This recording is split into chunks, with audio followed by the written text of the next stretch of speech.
Hey guys, we are in the numerical problem in geology lecture series and this will be class number 7. And today we will try to solve the structural geology questions from Jan 2018. Welcome to my channel Success Guru and myself Panchanatham, and let's get into the heading. So the first question is that which one of the following is not found in an extensional setting? So during the fault classification, we have discussed about the tectonic setup under which a fault forms, right? So using that, we will try to solve this answer. The first one is a normal fault. As you know, in a normal fault, the hanging wall moves down and the foot wall moves up, right? So such a kind of fault is formed in an extensional setting, and that is what it is shown in the through the arrow here, right? So the arrow mark shows the tectonic setup here, which is an extension that is moving away from each other, right? So this is not an answer as they are as per not found in extensional setting. The second one is a hast, that is, as you know, this is also found in an extensional setting where the fault plane is dipping away from each other and that forms the hast. So here also you can see the arrow that is moving away from each other, which indicates it is an extensional setting. And the third one is the rift, which is a rift early actually. So where you can see the plate moves away from each other and there are so many parallel or step faults, right? So this is not the answer once again. And the last one is a thrust fault, which is a low angle reverse fault, right? So here you can see the plates moving towards each other and that is shown using the arrow, right? So the answer is the thrust fault. So in this four type of faults, the thrust fault is one which does not belong to the extensional setting, right? Is that clear? Let us move to the next question. Which one of the following sedimentary structure is not used for determining up, top and bottom of the bed? So while discussing about the recognition of fold in that recognizing the top and bottom of the beds, we have discussed about these headings, right? So this there are four structures in which three can be used to recognize the top and bottom of the bed to find whether it is a syncline or anticline. As you know, a syncline should be having a younger stroke at the center, and the anticline there will be a older stroke at the center, right? So that is what the question is. So let us try to solve. So the image shows here is a mud track where this is the top view and this is the side view. And as you can see the side view, the broader side is at the top and it is pinching down, right? So we can simply say this is the top and this is the bottom. So we can use this for finding the top and bottom. So this is not the answer. The second one is the flame and load structure, that is the load and flame structure. So here you can see this, and this is a soft sedimentary deformation structure which we will do a specific video sooner. So right now you can simply see there is a what do you call it, pinching up, right? So this is somewhat like this. So this structure is formed during the time of its deposition. If there is any seismic wave that passes, so that leads to the formation of the flame structure here. So we can also use this type of structures to find which is the top and bottom. As you know, this is the top one and this is the bottom one. Just by using this structure we can find. The third one is the sharp crested wave ripples. As you can see here, these are the wave ripples that is formed due to the wind action, right? So you can see here that the bottom of this ripple have a parallel contact, whereas the top of the bed having a truncational contact. So you can see wherever you move, the truncational contact shows that is the young side and a parallel contact shows that is the older side. So this also we can use to find out the top and bottom of the bed. And the fourth option is the plane lamination. So these are the plane lamination which is having a very fine thickness, right? So here there is no any sort of oriented structure. So we cannot use this type of structures to find out the top and bottom of the bed. So the answer is that we can use mud cracks, load and flame structure and sharp crest wave ripples to find the top and the bottom of the beds, but we can't use the plane laminae. So that is the answer. Okay. So let's move to the next one, that is the dashed line in the figure given below represents joints.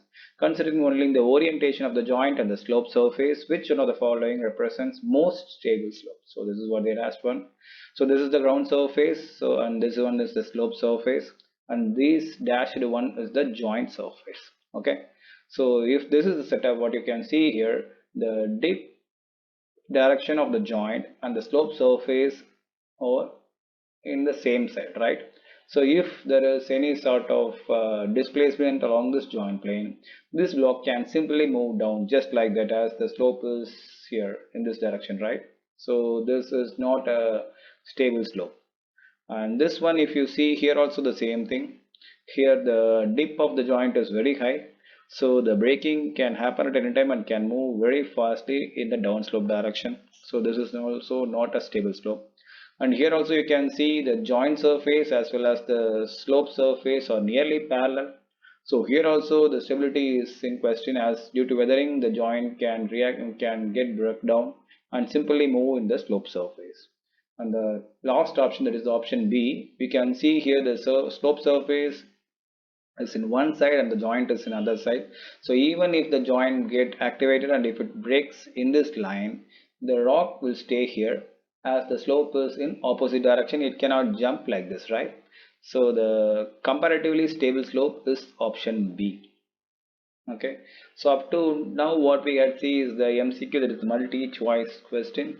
So next what we are going to see is the multi-select question. That is, in these four options you may have two, three, or even four right answers. So that is what we have to find out. So the question is that which one of the following change when a dipping bed with a plunge line is rotated about a vertical axis. Okay, so let us break the question in simple way. So this is the dip direction, right? So this will be the strike direction, and this will be your plunging direction. So if there is any linear structure and that is plunging in this side, you can keep this as a plunging direction. Okay, so the question is that if you rotate this uh, say formation vertically, right? So what are the things that will change? Okay, so let us see the first option, that is the dip amount of the bed. So the dip amount is the angle between the horizontal and the bedding plane. So just by rotating vertically, this angle will not change. So the option A cannot be the answer. And the option B is that the plunge amount of the lineation. So this is the lineation, and the plunge amount is, this is the plunge amount. This is what they are mentioned marked here, right? So this is also the amount of dipping from the horizontal, right? So just by simply rotating it in a vertical axis, this amount will not change. So the option B cannot be the answer. So we skip A and B, which is not the answer. So we have to check whether C and D is matching or not. The C is that the plunge direction of the lineation, right? So this is the plunge and the direction is say somewhat near west, right? So if you rotate this in vertical axis, so the direction will definitely change. If it moves this way, this will come to say south, then east, then north. So definitely the plunge direction will change. And the last one is the strike of the bed. So this is the strike as we mentioned earlier. So if you rotate in this direction vertically, the strike direction will also change. So as it is a multi-select question, we will be getting two options as answer. So the answer is C and D. Okay. So this is what the answer is. Is that clear? So let us move to the next question, which is a numerical problem that we have to solve with the calculations. So when plotted on a map that is 1:50,000 scale, a 2 kilometer long dike exposed on a horizontal surface has a length of dash centimeter. So they are given the scale and they are given the actual ground distance. So we have to find the map distance for this dike. So let us solve this question, which is somewhat easy. We had already did this before in our previous video also. So I will just try do it in 1 second for you. So with the ratio of the scale is 1, that is the map ratio to the ground ratio, right? This is the shortest definition for the scale. So what they are given, the map ratio is 1:50,000, and the ground scale, we don't know the map distance of the dike, so we keep it as x centimeter, and we know the actual ground distance of the dike, which is 2 kilometers, right? As it is both are in different units, we have to convert. So we can convert this kilometer to centimeter. As you know, 1 kilometer is say 1 lakh centimeter. As you know, 1 kilometer is 1000 meter, and 1 meter is say 100 centimeter. So to convert 1 kilometer to centimeter, we have to multiply it with 1 lakh. So what we will get is 1 by 50,000 is equal to x by 2 lakh. So just by cross multiplying, we will get 2 lakh is equal to x 50,000 x. So we keep x in one side and we will bring the numbers in other side. As it is in multiplication here, it will come as divide here. So the x will be 4. And there the answer in one decimal place, the answer will be 4.0. Is that clear? So what we did here is they are given the ground distance and they are given for the map distance and they are given the scale also. So we will match the ground distance to the ground equivalent and the map distance to the map equivalent, and simply by cross multiplying we got the answer. Okay. Such a simple question, right? So we have a other question which is also somewhat like this, a simple one. The attitude of bed in a sequence. Say we have two sequences, that is A is younger and B is older, separated by an unconformity UU. So this line indicates an unconformity. Okay, or given, so that is given here. If UU was horizontal when sequence A was deposited, the dip amount of the bed of the sequence B at the time was dash. Okay, so when during the deposition of the younger sequence, there is the A sequence, probably definitely this line will be horizontal, right? That's why we are getting a parallel bedding here, which is parallel to the unconformity. So what will be the answer of the angle of the older sequence? That is what the question is. So what we have to do is, we have, this is 20-degree tilted, right? So which is in the southeast direction. So we have to bring it back to horizontal position, right? If we bring it like this, then what you can see here, this dip, which is already 30, had been increased to that is plus 20. So what we will get is 30 plus 20, that will be 50 degree. And as they are asked in one decimal place, we have to mention it as 0.0. Okay.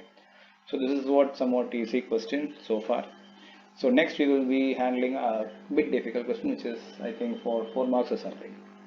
Okay, so the true thickness of bed A in the map given below is dash meter, and you have to find it to one decimal place. So here is the map, and we have many, say 3 strikes here, and this is your B bed, and we have so many contours from 200 to 600.